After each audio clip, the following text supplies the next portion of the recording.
Fala pessoal, beleza? Começando mais um vídeo no canal, é uma nova série que eu quero fazer aí sobre histórias das raças de cavalo.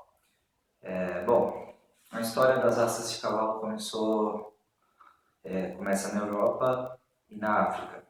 Existia a primeira raça de cavalos que existiu e que é a mesma raça até hoje, é o puro sangue árabe, que habitava os desertos africanos e ibéricos. Quando eu falo em África, eu falo na antiga África, né, e na região ibérica. Também existiam outras raças já selvagens que existem alguns exemplos que não são muito conhecidos, que eram os berberes, os mustangues na América do Norte e, no geral, essas raças aí, né? Como existem muitas raças de cavalo, eu vou começar falando primeiro das raças puras, né, que é o árabe, né, e também o puro sangue inglês, que não é exatamente uma raça pura, mas é quase isso, né? A única raça pura de verdade mesmo é o árabe. Bom, a história do cavalo árabe começou, não teve começo, né? O cavalo árabe sempre existiu. As características do cavalo árabe, ele é um cavalo pequeno, tá? Ele possui uma altura média de 1,55 m, 1,58 m mais ou menos. Um cavalo que ele possui um trote rasteiro, ou seja, o trote dele é duro, ele não é um cavalo de passeio como os cavalos que a gente usa, né? E ele tem uma morfologia e uma anatomia toda adaptada para a vida no deserto. Então ele é um cavalo super rústico, super resistente. Ele consegue ficar até 7 dias sem tomar água, em altas temperaturas. A razão dele possuir esse trote duro é justamente para ele gastar menos calorias durante o trote, né? E aguentar por mais tempo, porque ele é uma raça originária dos desertos, então ele vivia num terreno pesado, muito calor. As fibras musculares, existem dois tipos de fibras musculares nos cavalos, a gente ainda vai falar sobre isso. Então as fibras que prevalecem no cavalo árabe são as fibras de resistência, né? O cavalo árabe também possui uma a cara do cavalo árabe, ela é côncava, né? E as narinas elas contraem e dilatam de uma maneira que quando ele respira o seu organismo não absorve os grãos de areia, né? Para não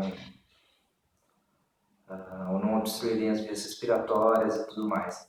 Então a natureza é perfeita, né? O cavalo ele foi feito totalmente, vamos dizer assim, ele é totalmente desenvolvido para viver nesse ambiente no qual ele vivia e, e ele tem todas as características necessárias para conseguir sobreviver nesse ambiente, né? Então vocês vão estar vendo aqui na imagem quando eu editar o vídeo. Então tá aqui uma foto de um cavalo árabe e, bom, particularmente eu acho o cavalo mais bonito que tem, tá? É a minha opinião. Existem duas linhagens de cavalo árabe, a linhagem egípcia e a linhagem polonesa, né, europeia.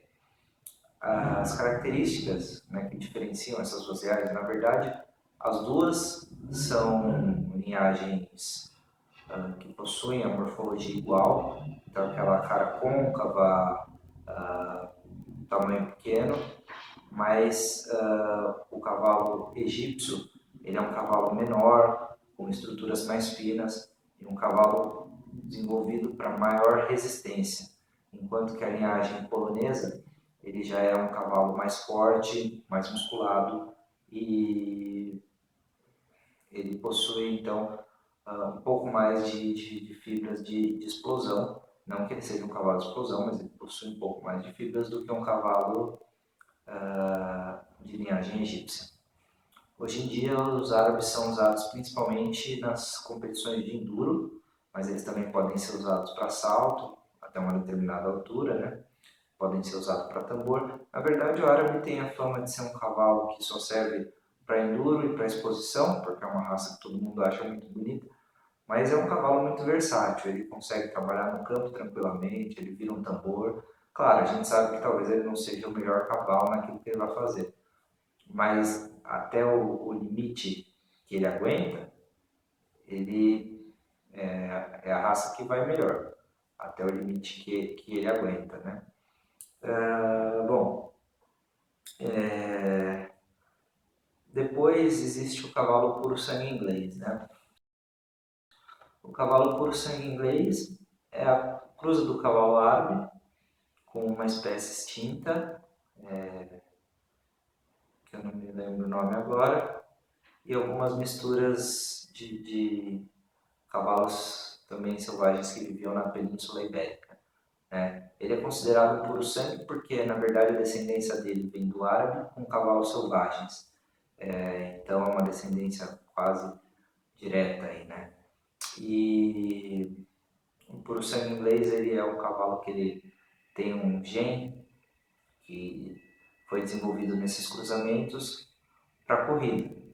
Então, ele é o cavalo mais rápido que tem, principalmente corridas de profundidade, né? Depois a gente vai falar do quarto de milha, que também é o cavalo mais rápido que tem, mas o quarto de milha é apenas durante um quarto de milha, enquanto o puro sangue inglês aguenta aí até 1.000, 2.000 metros de corrida. O puro sangue inglês, ele possui então ossatura leve, musculatura leve, ele é um cavalo no geral magro, comprido, alto e que ele consegue correr aí uma velocidade mais alta do que as outras raças. Hoje em dia o puro sangue inglês é mais utilizado, é a raça mais utilizada em corridas, né? E ele também pode ser utilizado em outras coisas, ele é muito utilizado no salto. Eu particularmente tenho uma égua que é puro sangue inglesa e que ela salta e é muito boa no salto. O grande problema do puro sangue inglês é que por ele ter essa ossatura muito fina, essa musculatura muito fina, ele é um cavalo muito delicado, muito sensível. Então ele precisa de muitos cuidados. Qualquer coisinha, qualquer triscadinha, qualquer coisinha ele já está se machucando, né? Porque ele tem a genética, é claro, toda desenvolvida para velocidade, né? Então ele não tem uma musculatura resistente, né? E, bom, essas são as duas raças puras, tá? E para finalizar esse vídeo, é só contar a história de como foram começando as outras raças. Então, na época em que haviam as guerras lá na Europa contra a Ásia, o, os árabes venceram algumas guerras porque por causa da velocidade dos cavalos árabes, que eram muito mais rápidos do que aqueles cavalos que haviam na Europa, que tinham a genética toda para explosão. Então os europeus resolveram que deveriam levar aqueles cavalos para a Europa e começaram assim a cruzar as raças. Aí depois veio o puro sangue lusitano e daí para frente foram se desenrolando as histórias das outras raças de cavalo, que eu vou contar nos próximos vídeos. Então, sobre as raças, é isso aí. Né? No próximo vídeo, não, perdão, no próximo episódio dessa série. Então, o início da história das raças é esse aí. Eu espero que vocês tenham gostado. Então, se gostaram, vocês cliquem em gostei, se inscrevam no canal. E se não gostaram, também cliquem em não gostei. E deixem aí seu comentário, o que vocês acharam. pode falar mal, não vou ficar bravo. E é isso aí, beleza? Então, obrigado e até o próximo vídeo.